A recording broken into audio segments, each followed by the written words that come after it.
नमस्कार, मी सुनील पाटील. आपण पाहतात वेध विकासाचा 24 तास घडामोडी.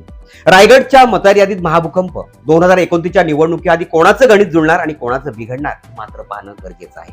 महाराष्ट्राच्या राजकारणात सध्या सभा, मेळावे, आरोप प्रत्यारोप आणि पक्ष बदलांपेक्षा एक असा विषय चर्चेत आहे ज्याचा थेट परिणाम 2029च्या विधानसभा निवडणुकांवर या ठिकाणी होऊ शकतो. आणि तो विषय आहे मतदार यादीची विशेष सखोल फेरतपासणी म्हणजे SIR. सोप्या भाषेत सांगायचं झालं तर मतदार यादी पुन्हा एकदा बारकाईने तपासली जात आहे. कोण जिवंत आहे, कोणाचं स्थलांतर झालं आहे, कोणाचं नाव 2 ठिकाणी आहे, कोणाचा पत्ता बदलला आहे आणि कोणता पात्र मतदार यादीत आहे याची पडताळणी या ठिकाणी केली जात आहे. महाराष्ट्रात कोट्यावधी नोंदींची छाननी आणि 2,07,00,000हून अधिक अर्ज या ठिकाणी जमा न झाल्याचा मुद्दा हा मोठा चर्चेत आहे. मात्र इथे एक गोष्ट स्पष्ट आहे, आज जमा न झालेल्या सर्व नोंदी बोगस मतदार आहेत असा सरसकट निष्कर्ष काढता येणार नाही. त्यामध्ये मृत व्यक्ती, कायमचे स्थलांतरित मतदार, दिलेल्या पत्त्यावर न सापडलेले मतदार आणि किंवा इतर कारणांमुळे पडताळणी न झालेल्या नोंदी याही असू शकतात. पण एवढ्या मोठ्या प्रमाणावर मतदार यादीची फेरतपासणी सुरू आहे ही बाब नक्कीच अतिशय महत्त्वाची या ठिकाणी मानली जाते. आणि या संपूर्ण प्रक्रियेत रायगड जिल्हा सर्वाधिक लक्षवेधी ठरतोय. रायगडमध्ये 24,88,778 मतदार आणि तब्बल 5,91,000 नोंदींची फेरतपासणी. 29 ऑक्टोबर 2024च्या विधानसभा मतदार यादीच्या आकडेवारीनुसार पनवेल, कर्जत, उरण, पेण, अलिबाग, श्रीवर्धन आणि महाड या 7 मतदारसंघात मिळून 24,88,778 मतदार या ठिकाणी आहेत. यापैकी 5,91,000 नोंदींची फेरतपासणी होत असल्याची माहिती या ठिकाणी समोर आली आहे. म्हणजेच रायगडच्या एकूण मतदारसंख्येच्या जवळपास 23% नोंदी पुन्हा तपासल्या जात आहेत. म्हणजेच रायगडच्या मतदार यादीचा मोठा भाग पुन्हा तपासणीच्या कक्षेत आहे. याचा राजकीय परिणाम का महत्वाचा आहे? पनवेलमध्ये झपाट्याने वाढणारे शहरीकरण आणि स्थलांतर, उरणमध्ये बंदर आणि औद्योगिक परिसरामुळे बदलणारी लोकसंख्या, कर्जत, खालापूरमध्ये वाढणाऱ्या नव्या वसाहती, तर पेण, अलिबाग, श्रीवर्धन आणि महाडमध्ये ग्रामीण भागासोबत स्थलांतराचा वेगळा प्रश्न या ठिकाणी आहे.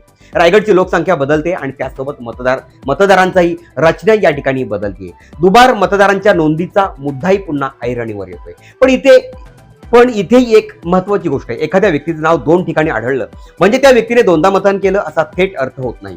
जुन्या पत्त्यावर नाव कायम राहून नवीन पत्त्याची नोंद झालेली असू शकते. प्रत्यक्ष 2दा मतदान झालं हे स्वतंत्रपणे सिद्ध करावं लागतं. आता प्रश्न कायम आहे, मृत व्यक्तींची नावं वेळेवर का हटवली जात नाही? कायमचे स्थलांतरित मतदार जुन्या यादीत का राहतात? आणि पात्र मतदारांचं नाव चुकीने कमी झालं तर त्याची जबाबदारी कोणाची? 2029चं राजकीय गणित आजपासूनच मतदार यादीत तयार होतोय. एखाद्या मतदारसंघात हजारो नोंदी कमी झाल्या, हजारो नवीन पात्र मतदार जोडले गेले किंवा एखाद्या भागातील मतदारांची रचना बदलली तर त्याचा परिणाम निवडणुकीच्या समीकरणावर होऊ शकतो हे मात्र निश्चित आहे. विशेषत विजय पराजयाचा फरक नाही 1000 मतांचा असेल तर मतदान यादीतील प्रत्येक नाव अत्यंत महत्वाचं या ठिकाणी ठरलं जाणार आहे. पनवेलमध्ये विद्यमान आमदार प्रशांत ठाकूर, कर्जतमध्ये महेंद्र थोरवे, उरणमध्ये महेश बालदी, पेणमध्ये रविशेठ पाटील, अलिबागमध्ये महेंद्र दलवी, श्रीवर्धनमध्ये आदितीताई तटकरे आणि महाडमध्ये आता जे पालकमंत्री भरत गोगावले यांच्या मतदारसंघात या प्रक्रियेचा परिणाम वेगवेगळ्या पद्धतीने या ठिकाणी जाणू शकतो आणि ते जाणवायला सुरुवात झालेली आहे. विशेषतः पनवेलकडे पाहिलं तर हा रायगडमधील मोठ्या मतदारसंघ आहे. 2024च्या विधानसभा निवडणुकीत पनवेलमधील मतदानाचा टक्का रायगडतील तुलनेने कमी राहिला होता. त्यामुळे आगामी काळात मतदार यादीतील बदल आणि मतदानाचा टक्का हे दोन्ही मुद्दे महत्वाचे या ठिकाणी ठरू शकतात. पण आजच कोणाचा फायदा होईल आणि कोणाचं नुकसान होईल असं ठामपणे या ठिकाणी सांगता येणार नाही.